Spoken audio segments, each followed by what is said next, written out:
হয়ে যাক এবং সেই সাথেই পতাকা উত্তোলন এবং জাতীয় সঙ্গীতের মধ্য দিয়ে কিন্তু পতাকা উত্তোলন শুরুতেই হবে। আমরা দেখতে পাচ্ছি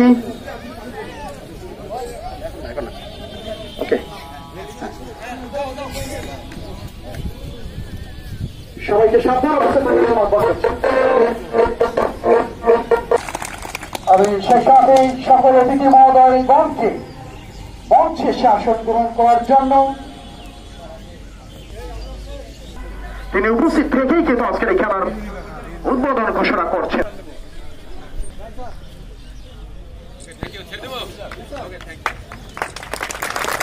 একটা করতালি হয়ে যাক এবং সেই সাথে